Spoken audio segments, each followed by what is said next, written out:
and I'm about to start streaming to Facebook. Okay. And then I think I had told you the plan is to go at least half an hour up to 60 minutes, depending on how everything goes. And I think we're going to be able to have a good conversation. Okay, awesome. Trying to figure out where Erika is.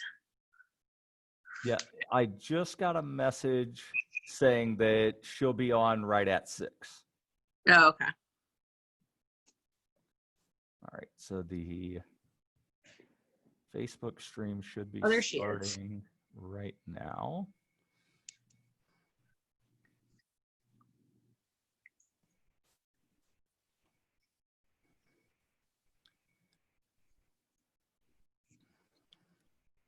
Hello, Erika. I just made you a co-host so that you can unmute yourself and start video if you have video. Hi, I actually don't have video right now. Okay, that's fine. Okay, I'm sorry about that. Nope, no problems. And I'm just getting the live stream on Facebook going. And then we can start in just a second. Awesome.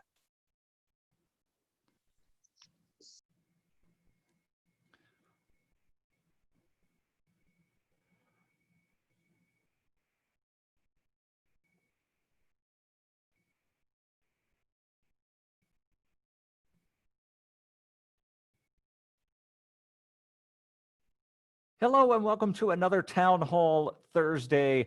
I am Darryl W. Perry, and I'm joined this week by Ronelle, Tshiela, and Erika Perez. Ronelle from Black Lives Matter Manchester, and Erika from Nashua, I believe. Correct me if I'm wrong on that. Erika's also from Nashua. I mean, from Manchester. Okay. Yeah. I was originally supposed to be joined by someone from Black Lives Matter Nashua, and then there was something came up, and Erika is taking Jordan's place. So, ladies, thank you both for joining me tonight, because as you likely know, and hopefully everybody listening is well aware, there are a lot of things happening in the world today. Specifically in the U.S., with police violence, police misconduct, a lot of systemic racism going on in the world. And the reason that I actually wanted to have this particular town hall Thursday happening, where I was joined by representatives of Black Lives Matter, is Black Lives Matter Nashua a couple of weeks ago put out a list of what they referred to as demands to gubernatorial candidates in New Hampshire. And as a candidate for governor, I responded. And I have to say that I got some flack from some libertarians, and I'm very disappointed in that. But I do think that this is an important conversation to have, because it's not a conversation that I see happening very much.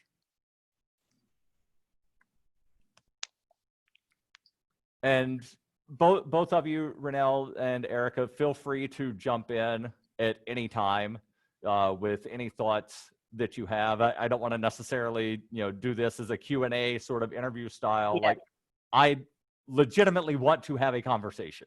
Yeah.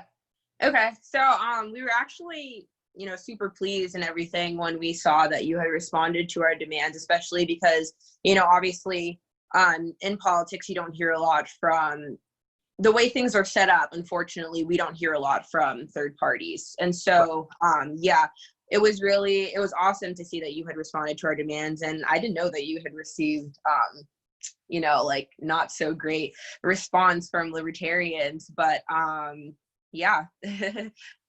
Yeah, and where I'm coming from is I think that police accountability is very important. Not just when it comes to the systemic racism that happens, but, all of it. When you have bad cops, the quote unquote few bad apples, that run it for the rest of them. Well, what I see is you've got a lot of bad apples, and the handful of good apples that do try to do something wind up getting fired. Exactly. Yeah. And that's something that we have been talking about a lot on the commission, and as well as like in our work as Black Lives Matter Manchester and Nashua, is how we can work to increase police accountability. Because right now, you know, just from what I've been learning and the things I've been hearing in regards to like policies and procedures, there's not a lot of that right now. And unfortunately, police culture really doesn't allow for a lot of that. And so that's something that unfortunately we don't see a lot of, and really needs to increase even here in New Hampshire, because a lot of people think here in New Hampshire, you know, we've heard a lot, we're doing a great job and things are going on the right track, but there's definitely a lot that could be improved in those areas. So yeah, not just with race, the issue of systemic racism, but in general, you know, they need to be held accountable. And unfortunately, those who are what we call good cops and do speak out against things like that don't, unfortunately, they receive a lot of backlash. So yeah, and the commission that you're talking about, that's the Commission on Law Enforcement Accountability, Community, and Transparency. And I do want to talk about that a little bit, where you, Ronelle, are ostensibly the only actual member of the public on that. I know that there are two people that are public members, but one of them is a former police officer who's also a former liquor enforcement officer. And then there's you. Yeah, I was thinking about that the other day, you know, like Eddie Edwards is not really a public member. So yeah, I'm really the only public member that's on the commission. You know, I've like been organizing and really being active in the community, and that to me is what public member means. But yeah. So for people that might not be familiar, and Erika, I definitely want you to jump in on this conversation as well. But Ronelle, what's it like being on that commission, and what is the commission tasked with? Yeah, so what it's like, it's kind of a loaded question. It's really, I think it's like been a great opportunity to be on it. There's been a lot of what I've seen, a lot of law enforcement patting themselves on the back, unfortunately. And you know, there's been people like me and others who are really pushing to ask the right questions and really get to the root of the issues. And there are other people that are kind of dancing around our questions and just ignoring the problem that we are, because the commission is surrounding a nationwide conversation about race. And that's what me as a public member and as an organizer with Black Lives Matter Manchester, that's what I'm there to address. And so a lot of the times that is being ignored. And so we really have to specify what issues we're talking about, because we're not really getting things done when we don't directly address the problems.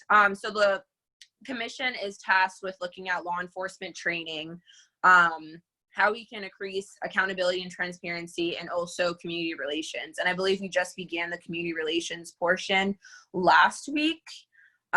So yeah, that's what we're talking about right now. The training portion took up a lot of the time, which is good because, you know, we learned a lot of things, and a lot of great insight came from testimonies from the public. And a lot of great questions were being asked as well. But unfortunately, we are kind of running out of time. And so we have to kind of speed things up a little bit. I know we did try to ask the governor if we could have more time. I'm not sure exactly what's going on with that, because we are due to submit recommendations on July 31st. So hopefully we can, but if not, then I hope this last part of everything goes well. And somebody in the Zoom asked for the name of the commission again. It's the Commission on Law Enforcement Accountability, Community, and Transparency. And if you go to governor.nh.gov/accountability, that will take you to the website for that commission. There's the draft outline of the final report. And when I saw that a couple of days ago, I thought that the meetings were pretty much over, but I see that there is one tomorrow. There's also the email address where people can send in testimony. I'm going to post the link in the Zoom, so if anybody wants to jump in, it's darrellwperry.com/Zoom. We're also streaming on Facebook, and this will get uploaded to YouTube later. It's also now going to be airing on Cheshire TV in Keene. So hopefully a lot of people do see this. Somebody else on Facebook asked, and I thank my wife for putting the Facebook questions into the Zoom chat. That way I don't have to try jumping through a bunch of different windows. She asked, or not she asked, someone named Blake Smith asked, how many cops do you know personally? Ronelle, Erika, I'll let both of you answer, and then I'll answer myself. Yeah, so I guess that's how you would define personally now. Like, are we talking like how many cops like that are like in my day-to-day life? Because like as of now, I have a whole lot of members of law enforcement that I've been having a lot of conversations with, you know, not just like on the surface, but really getting into depth about what it is that they do and what happens on a day-to-day basis, and you know, things like that. Before then, I want to say maybe a couple. Yeah. Erika? Yeah, like Ronelle said, it kind of depends on what you mean by personally know. Like, at this point, I have like a couple police officers' phone numbers from like being in communication with them because of BLM. But like, as far as like, am I friends with any cops? The answer is no. Yeah. I guess I don't know. With a question, because I feel like I know what they were trying to ask with that question, and my follow-up question would be, how many friends of theirs are Black people? Yeah, that's actually a good question. And I'll answer Blake's question first. Now that I'm in Manchester, I don't know any of the cops. I've thankfully not had to have a run-in with any of them. Like, I'll occasionally see a parking enforcer. When I lived in Keene, I was on a first-name basis with maybe half a dozen of the Keene PD. I wasn't hanging out with them. We didn't go to dinner, you know, but I knew them. If I saw them, you know, like, I'd exchange the friendly greeting, and they'd, you know, call me by my first name. I'd call them by their first name. But other than that, you know, it was not a friendship by any stretch of the imagination. Now, one thing that I do want Erika, Ronelle, both of you to sort of talk about, because it's something that I cannot live through myself. And I hope the question doesn't come off. It's definitely going to come from a place of ignorance, but I don't want it to sound like I am being ignorant, if you understand the distinction there. What's it like being a person of color in a very predominantly white place like New Hampshire? Yeah, it's another loaded question because it's definitely not the easiest thing. You know, I've been experiencing racism since the day I moved to New Hampshire. I was literally in 5th grade the first time that a girl told me that her father couldn't play with me because I was, and then she used the N-word. You know, then as I grew, I started experiencing or understanding racism in like different realms and how racism can be systemic and more than just racial slurs and things like that. In school with law enforcement, at my place of education, I go to the University of New Hampshire. That was a weird way to say that, my place of education. But yeah, so it's hard, especially when like a lot of people look at, you know, places like Manchester and say, hey, New Hampshire is diverse because Manchester and Nashua, Concord, those cities have the most people of color in New Hampshire. But unfortunately, that does not speak for the rest of the state. And we are, I believe, the 3rd whitest state in the country. And so a lot of the times, not being around a lot of people of color and a lot of black people, those people aren't really exposed to like the issues that we face. They're not exposed to Black culture. They're not exposed to a lot of the things that we've been really trying to bring to the forefront. And so unfortunately, we deal with a lot of ignorance. Erika, if you've got anything to add, jump right in. I'm from New Hampshire, so it's like I was born here. I was never in a more diverse place and then like moved somewhere. It wasn't like the culture shock that Ronelle had from like moving to Atlanta from here. It's just like always been white, and I always knew that like in my home it was one thing and outside was another. So I would say that really it's like you feel othered while simultaneously trying your best to assimilate, to like make sure that other people don't other you the way that you feel othered. Right. So it's really like you're trying to assimilate, you're trying to keep your culture in the other culture, you're trying to it's sort of like these two different worlds and you have to learn both, is like I think like the best way to put it. It's a lot, honestly. And I think like at the end of the day, our message is really like, it's not, oh, like I live in this white state and like somehow we have to make this state less white. It's how can we make people of color feel more comfortable in a white state? Exactly. Totally agree. I would love for there to be a lot more diversity in New Hampshire. Ronelle, like you, I'm not originally from here. I moved here 8 years ago. I was born and raised in Birmingham, Alabama. Which is, I think Erika said you're from Atlanta, so like very similar cities. Obviously, Atlanta is bigger than Birmingham, but very, very similar. Where diversity brings tasty foods. Right, but in some ways, like I was a minority in Birmingham. I didn't realize that until I was much older, and I actually looked at statistics and saw that it was somewhere around like 20-25% of the Birmingham population that was white, but it didn't bother me at all. Like most people think of, oh, you're from Alabama, you must be racist, you were in the Klan. It's like, no, I grew up in the city. It wasn't anything like that. My wife actually posted in the Zoom, New Hampshire is the most openly racist place that she's ever lived, including the former capital of the Confederacy. And white people in New Hampshire will say some of the most racist shit about black people to other white people, and then be shocked if someone calls them out for it.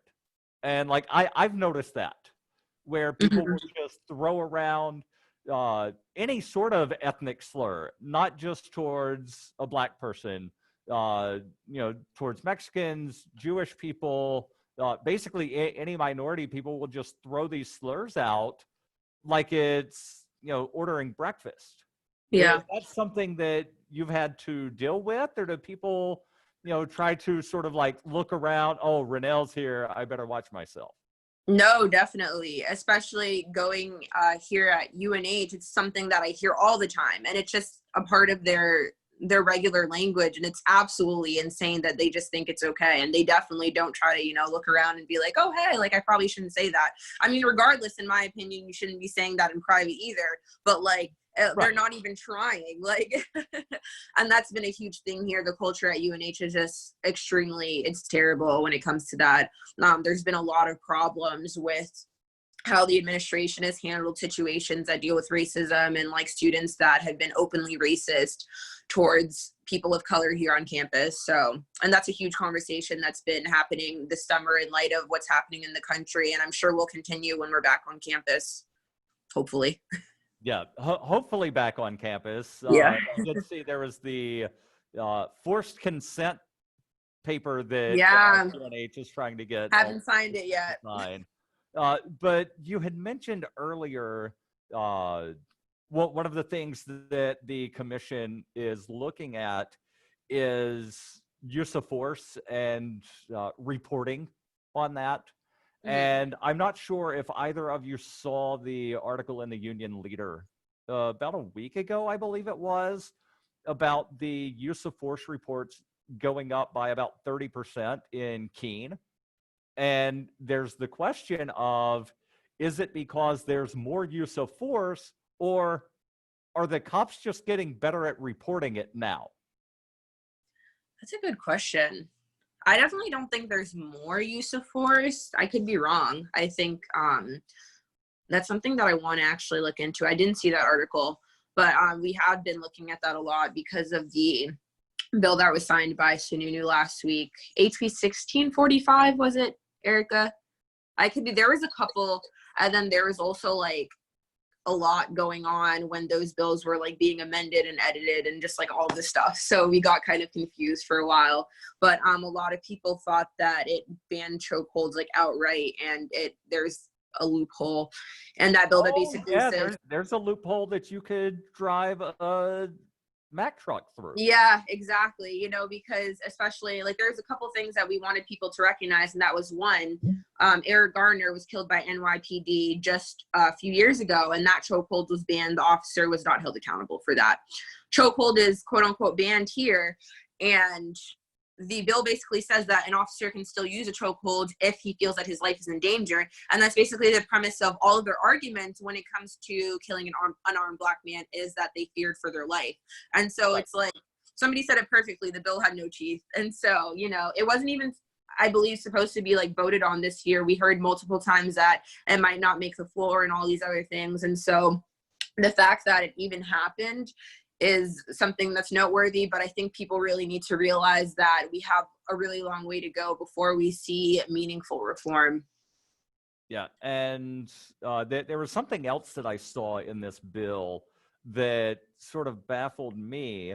I wanted to add that so that I was rooting for HB 1217 would have made it so that if one officer saw another officer doing misconduct, which could be anything from like sexual assault to like stealing, regular assault, anything of the sort, it would be a misdemeanor for the officer to not report it. And it went through except without the penalty to the officer who saw it. So now it's like, oh, if you see someone do something wrong, it's not illegal for you to not report it. And that was the entire point of the bill, is that there would have been a penalty for not reporting. And they took out the misdemeanor for not reporting it, which is the entire point. Because you have sort of this like brotherhood dynamic where it's like, I'll protect you, you protect me. Yeah. And that exists within any workplace. Like that's something that like people don't really seem to like wrap their head around, is like, I work at a small business and we have sort of this like, I'll do whatever for you, and like we're gonna get through this night, like whatever we have to do if it's crazy, like in a restaurant. So if you're being put in a situation where it's like, okay, like we're gonna go do this dangerous thing, like I got your back, you got mine.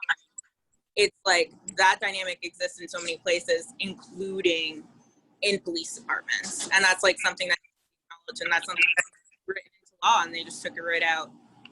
Somebody said which party made the amendment to take out the penalty.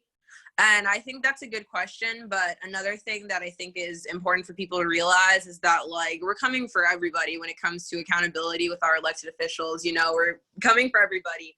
So whether that be, like, Democrats or Republicans, we also know, we found out that a lot of the Democrats and some who were coming to our marches and participating in, like, a lot of the activities that we were doing felt that they needed to really have the improvement, that's not a word, is it? Yeah, of like of law enforcement for the language of the bill, which is absolutely ridiculous. You know, it's one thing to bring people to the table, but it's another thing to stand with us and say Black Lives Matter, and then you decide that, you know, this is anything when it comes to the kinds of things that we think need to happen here in New Hampshire. So, you know, it was disappointing to hear that. And unfortunately, you know, the session is over. So yeah, and well, that's what I wanted to talk about, was this duty to report. It doesn't go far enough.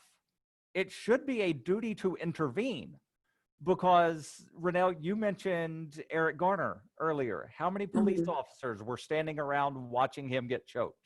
A whole lot. And same thing happened with George Floyd just now. You see a lot of police officers standing around and watching somebody have his knee on another man's neck for 8 minutes and 46 seconds. And it's like, you know, like you said, it needs to go farther than to report, but it needs to be a duty to intervene, because it is that second right there where it's either life or death for somebody. and before we're in the middle of a nationwide crisis like we've been in for the past couple of months. So, And I want to go through this duty to report thing real quick, because again, this, to me, it not only is it toothless, it's also spineless.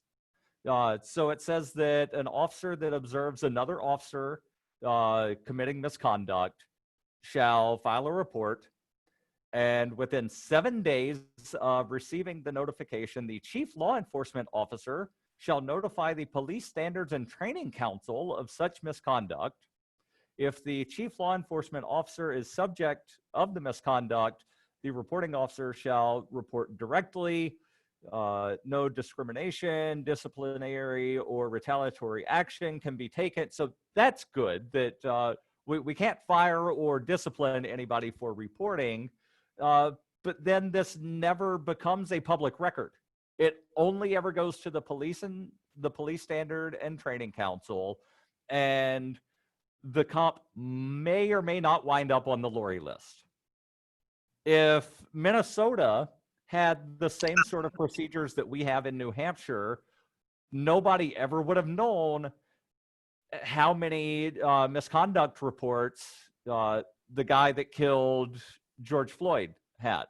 It was 17, 18, somewhere around that. But again, if that were New Hampshire, nope, it's all on the Lori list, which is completely private. Nobody gets to see that.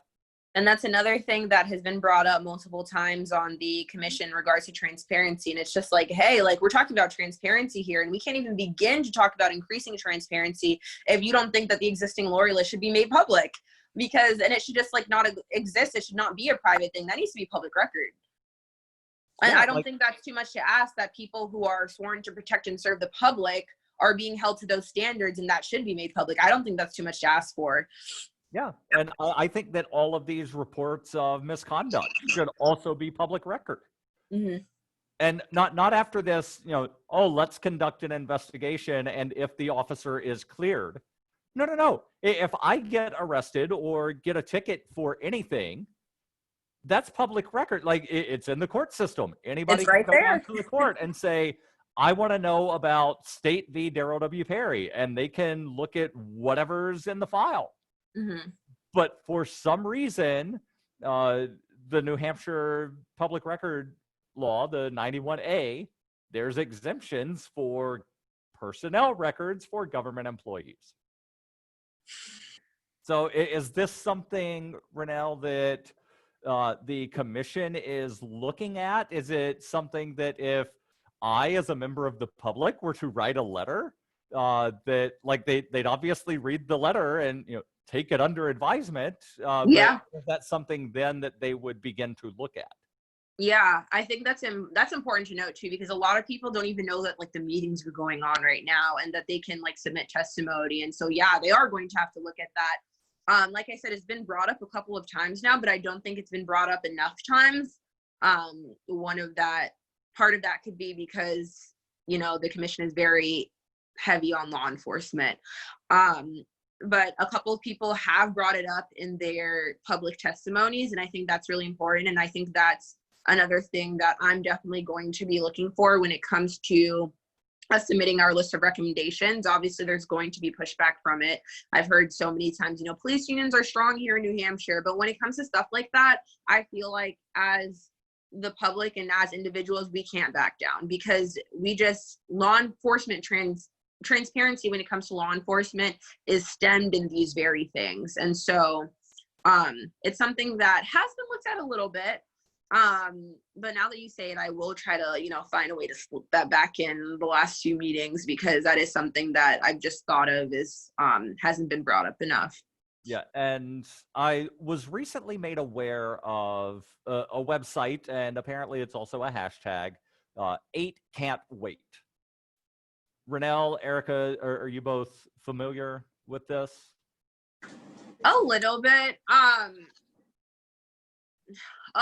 We've had a bunch of people, mention it to us. There's some so there's the Movement for Black Lives, and the Movement for Black Lives is a collective group of organizations that are centered around Black lives, and there's Black Lives Matter specifically, and then there's like the sub organizations like Black Lives Matter Manchester, things like that. And we just like, we work very like independently and do what's best for like our cities or towns or whatever. So we don't always work in like conjunction with things like that. I think we're aware of a couple of things that are happening on that website, and there are things that we're working towards, but we're not just, you know, completely versed in what that campaign is all about. Right, Erika? I could be wrong. There's so much going on. I'm sorry. So 8 Can't Wait. I want to say that someone commented on our Instagram and told us that we hate Black people because we weren't specifically like working on 8 Can't Wait. And then I replied to this, and I saw that we were working on, I want to say like at least 4 out of the 8 or at least 5 out of the 8, but in our own like modified, specifically for New Hampshire, specifically for Manchester, because obviously we're BLM Manchester. Right. And we were working on our own modified versions of that. But I think that what people need to keep in mind is that like not every Black org is working towards the same thing. And that we specifically are trying to do what's best for Manchester and what Manchester currently needs, and not some sort of like hypothetical Manchester where we need the same thing as somewhere like with a bigger population, or like Boston, for example. Yeah, there's no one size fits all approach when it comes to activism in this area. So, yeah. Yep, completely understandable. I did talk about this a couple of town hall ago, but I just want to go back over this. And I know that the ban on chokeholds and strangleholds, something that Ronelle, you had mentioned, and you know the law that got passed and signed, HB 1645, has a ban on chokeholds. So it is 1645, right? It's not 1217. Well, Yeah, 1645 is the one that wound up getting signed in, where they amended and put a bunch of different stuff in what was originally, I believe, a domestic violence law. Okay, I think that was HB 1217.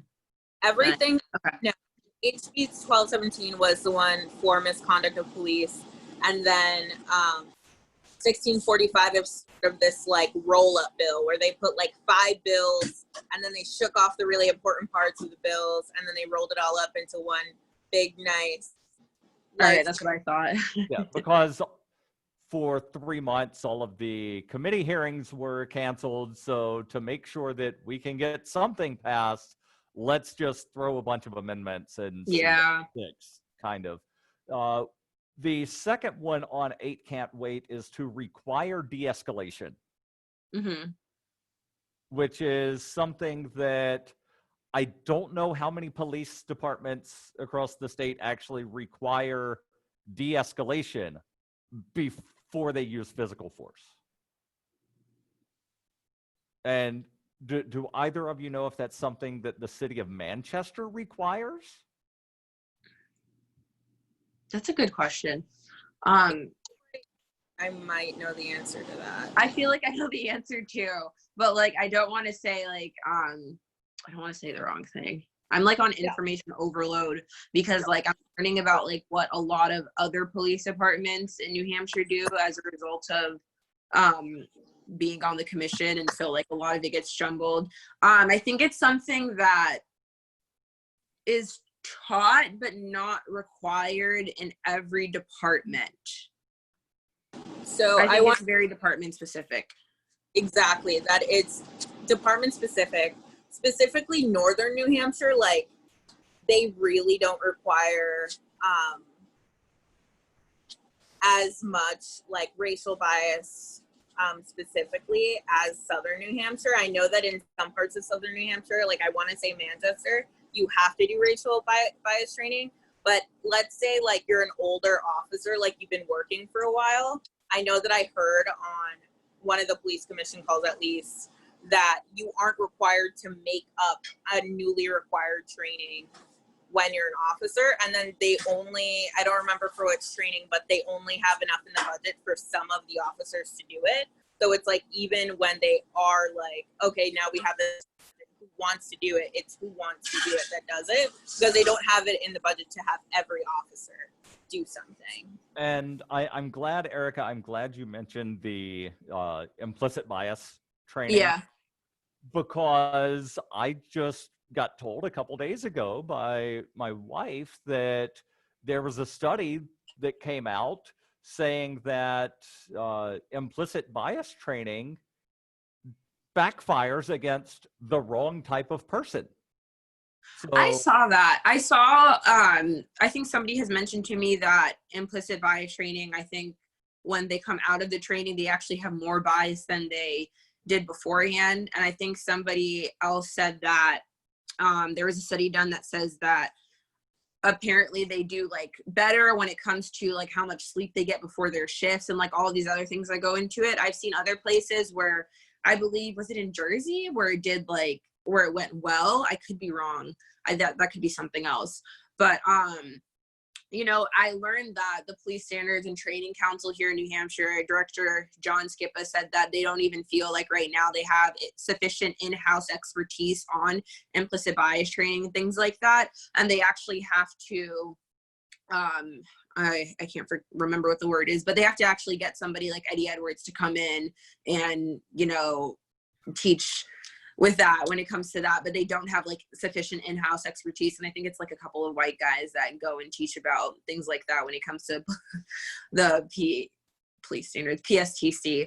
But I'm actually attending a training that is being given by them on the 5th and the 6th on implicit bias and something else, and members of the commission and a few police chiefs in New Hampshire are also invited to attend. So it's interesting to see which chiefs come.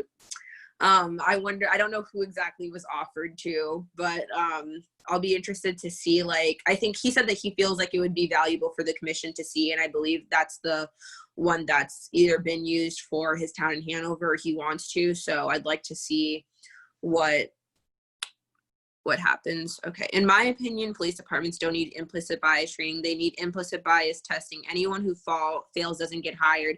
I actually agree with that. I think that there needs to be implicit bias screening and not just training, or implicit bias screening, like just flat out.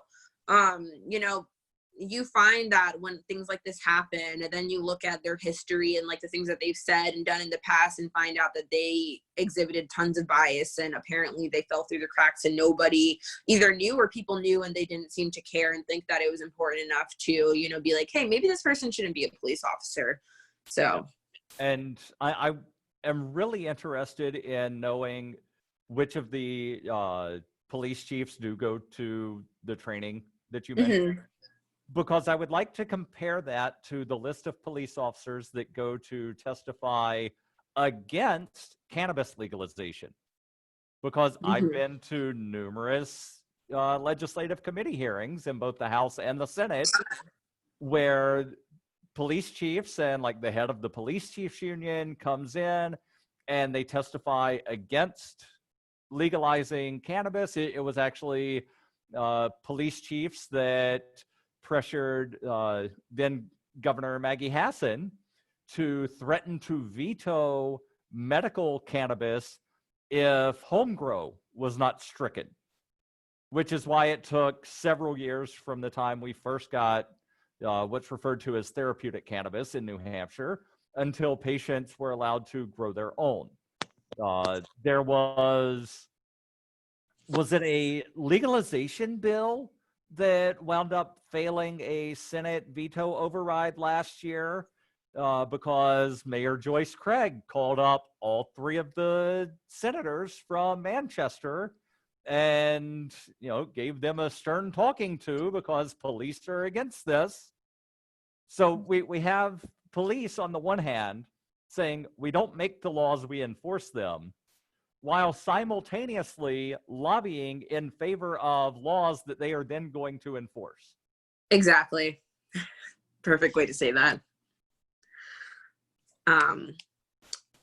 There's something else that I forgot. I got lost in. Speaking of the marijuana legalization, because that was one of the Demands. quote-unquote demands put forth by BLM Nashua, and that's something that when you look at all of the studies that have been done, race plays no effect on the percentage of the populace that consumes cannabis.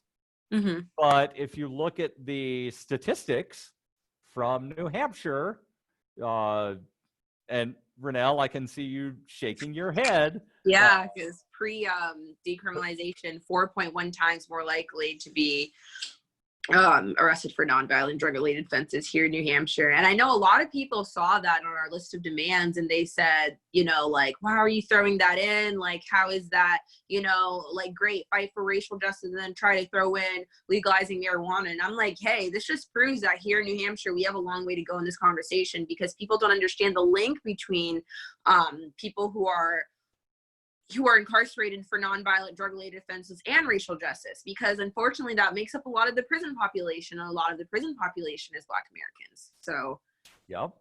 And then in states where they have legalized retail cannabis, guess who is prohibited from working in the industry?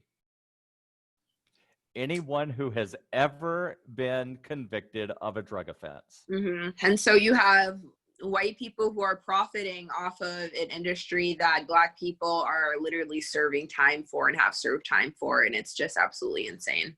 Right. And there are some states where you still have people serving time for Mm-hmm. drug offenses while it's legal to go buy down on, not necessarily the corner store, because it is a specific store, but Mm-hmm. I've been to Denver, Colorado. They're pretty much corner stores. I went to Bellingham, Washington with my wife for the holidays, Christmas and New Year's. And, there were a couple, and yeah, you just walk in and like, they're really nice, fancy shops. When we were at the train station, train or bus, I forget, but where they've got all the little tourist displays, they had like a cannabis map where it's, here's all the dispensaries throughout the state. I was like, we need this for New Hampshire. And we need to allow anybody that's ever been convicted of a drug offense to actually work in the industry. Because why should you prohibit the people that know how the industry works not be allowed to work in the industry? Mm-hmm. Yeah, I think that one of the biggest crimes of the marijuana industry is the legalization or the decriminalization. And it's like recently, in these recent years, like New Hampshire has decriminalized a certain amount. And in my opinion, when you decriminalize a certain amount of marijuana, the people who have served time or are currently serving time or have court because they had that under that amount, that should have been expunged with the law passing. And that should be expunged in any state where marijuana has been legalized, because they really are profiting off of jailing these people up. And I want to say the cannabis industry in the United States, over 70% are owned by white people. And Erika, I'm glad you mentioned the thing they call decrim in New Hampshire. I refuse to just flat out call it decriminalization, because it still allows for misdemeanors. It still allows somebody to get placed in handcuffs, put in the back of the cop car, and taken down to the police station or the county lockup. Because, well, we don't know that you've not had 2 prior convictions. This might be your 3rd offense. We don't know that yet. We have to take you down and take a look. So it still allows for arrest. The 3rd conviction becomes a misdemeanor. So like, it still allows for criminal penalties. It is not decrim. Mm-hmm. And we actually like had conversations with a lot of people, I think a week or 2 ago, like on Instagram, because people were coming to our social media in response to us posting graphics that had to do with statistics when it comes to possession and like charges and arrests and things like that. And just saying, like, a lot of people, one, thought that weed was legalized here in New Hampshire, which is not the case. And they also did not understand the difference between decriminalization and legalization. And like you said, I don't even like calling it decriminalization because it still allows for misdemeanors. And who do you think those misdemeanors are going to disproportionately affect? It's going to be Black people. So. Yep. And my wife just posted in the Zoom chat, we need to pardon anyone who's been convicted of possession and expunge it from their record. It should never have been a crime to begin with. And in my opinion, people who serve time for marijuana possession should be paid reparations for their time in jail or prison. Completely agree. I would say the same thing for anybody that's been wrongfully convicted. Mm-hmm. And that's something that, as somebody that raised over $5,000 for the Innocence Project a couple of years ago when I ran the New York City Marathon, people of color are disproportionately wrongfully convicted and given life sentences, placed on death row. Mm-hmm. And a lot of times it's because of either coerced confessions, which they then later recant because, like, they're no longer trapped in a box for 12 hours being deprived food and water. And, like, at that point, I'll say whatever. Like, I'll tell you that I killed Abraham Lincoln if Mm-hmm. I've been in, some tiny little box for 12 hours and you keep badgering me with questions. Like, Mm-hmm. I'll admit to anything. So, a lot of people don't want to admit that forced confessions exist. You have the problem of faulty eyewitness identification. Sometimes it's somebody that didn't even witness it to begin with. You've got jailhouse snitches that, they'll say whatever because, well, if I cooperate on this other thing, then I might get good time for whatever I'm in for. So you've got all of these various things that lead to wrongful convictions. And in some places, people never get anything for the years that are taken off of their lives. Mm-hmm.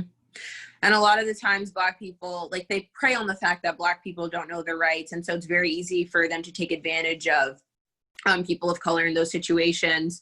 And like you guys were saying something really important, like the records of those people need to be expunged as well, because unfortunately you're coming out of the system and now you can't get a job here. You can't work there. You can't get education here. You can't live there.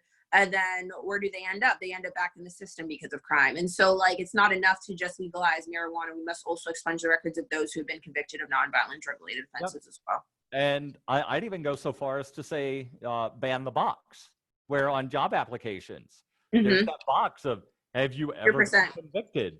Yeah. And, a lot of people just automatically, look at the application. Nope, set that off to the side. One of the problems that we have in Manchester, that's not specifically a race issue, but homelessness is a major issue. And because there's such a housing shortage, anybody that has ever been evicted is almost immediately tossed out of even being considered. Anybody with conviction of basically any kind, anybody with any sort of break in their rental history, because there's so many people that need houses or housing, not necessarily a house, but, like even a small studio apartment, and there just isn't enough housing available.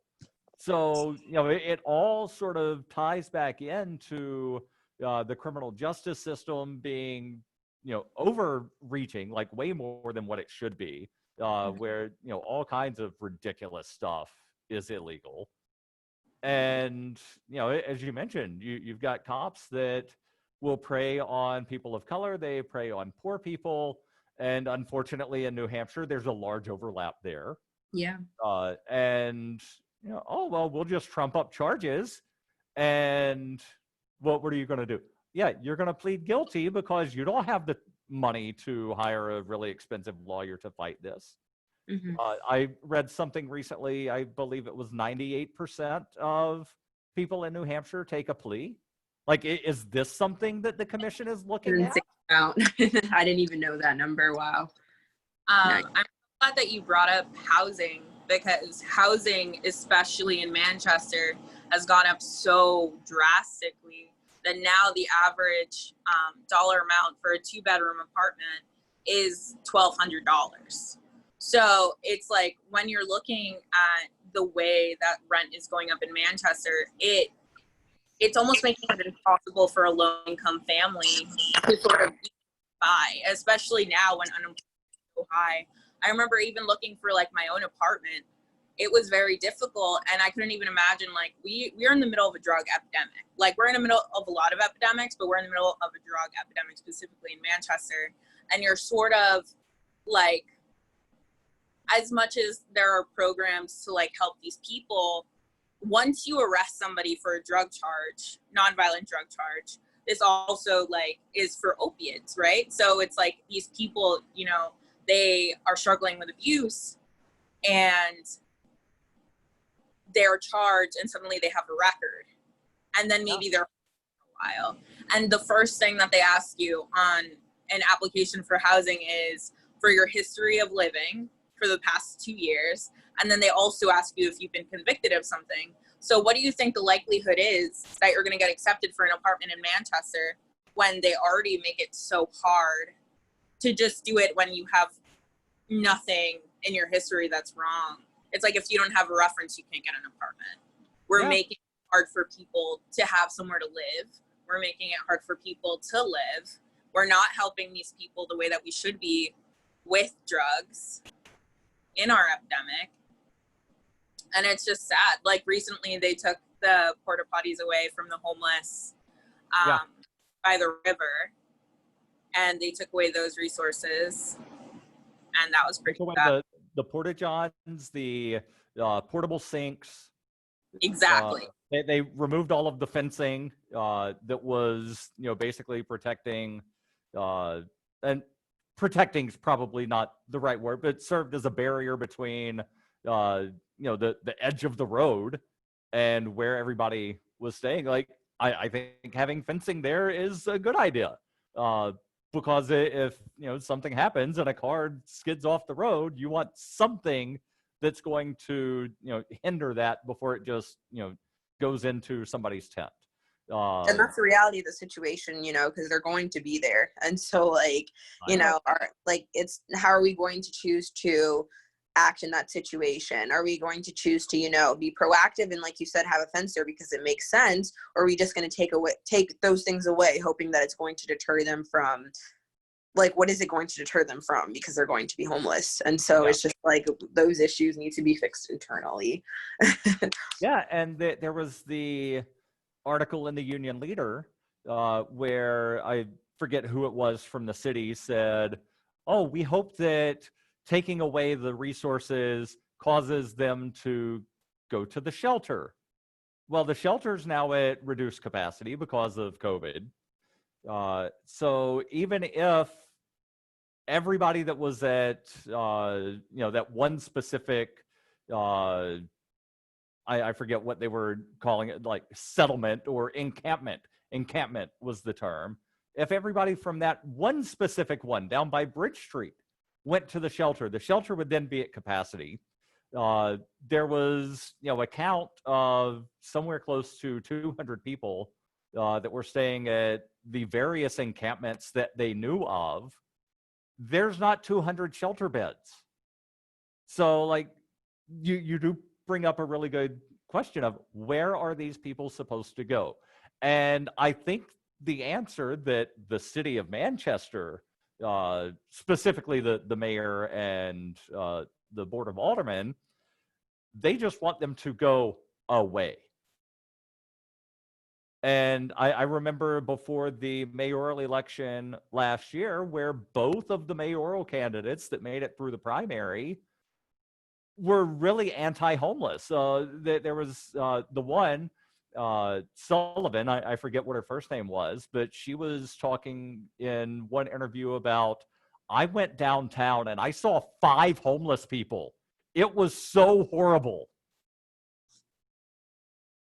No, personally, I work downtown, and honestly, like, there are a lot of homeless people here, But I feel like instead of viewing homeless people as people sort of are like, oh, look at this like sub They other. person on the street, Mhm. instead of, this is a human being like me. Maybe they're hungry, like maybe they need help, etc. But instead they're like, oh, don't give money to the homeless. These people are addicted to drugs. These people did this to themselves, etc. And it's like, nobody wants to be homeless and nobody wants to be in a bad situation. Right. So it's like, it's bad enough. I couldn't even imagine not having a home to come to at the end of the day. So it's bad enough that they already have no home. And then it's another thing that people are ostracizing them in this way, where people won't look at them. People want them to go away. They are obviously like, they're terrorized, sometimes taken away by the Elm Street walkabout cops. I don't know what they're called, but you know, like the cops that they have walking up and down Right. Elm Street.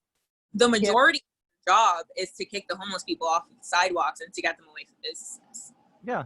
And then last fall, when the mayor said, all right, we're enforcing curfew in Veterans Park and in all of the other parks, the homeless people that I know, because I live right near Veterans Park, the homeless people that I know, they were saying, you know, like they might be able to get a couple hours of rest before getting scurried away somewhere. They'd have, where am I supposed to go? Somewhere else. And Absolutely. then they'd go somewhere else. And then they'd get, you know, scurried away from there a couple hours later. So not only is there no place to go, you're permanently sleep deprived. Yeah, I don't blame them for wanting to use some drugs to escape. Mm-hmm. You know, so And it's like you said, sleep deprived. Like, how do you expect somebody like that to go to a job interview with what less that they have, you know, what job or with all, it's just conversations like this, you know, like obviously like I know it, but it helps me really visualize how things really come full circle, because like all the things that we've talked about today are super connected. And so, you know, like Erika was saying, you know, we're ostracizing these people as the public, and then all of those things are reinforced by our elected officials in Manchester, and it's terrible. yeah. And we're running really close to end on time. Oh, geez. Yeah, like the hour has just flown by. Yeah. So if there's anything else that either of you want me personally to know, or just anybody that might be watching to know, now's your chance. Take as much time as either of you want. For me, I feel like we covered a lot of like the big things that I think we should have in this conversation. I believe, I could be wrong, but I thank you for having us today, you know, because like I said before, we really don't get to really talk to our, you know, third party candidates and things like that. And I personally know, with what I study political science, and so like I know like where people fall like on the political spectrum, and if people were just more educated on third party candidates, you know, the political sphere would be completely different. So thank you. Yeah, thank you, Ronelle, for coming on. Erika, now's your turn to have the floor. Take as much time to say whatever it is that's on your mind, anything you want me to know. So I also want to thank you for giving us the time to talk about this, especially because of like who your followers like probably are, or probably people that like maybe wouldn't have seeked this out or us out. And you know, you said that you got backlash for saying that like Black Lives Matter, and I appreciate that you're putting our message out there. And honestly, I feel like the biggest resource in the world is like having a conversation with somebody and sort of seeing where someone is coming from.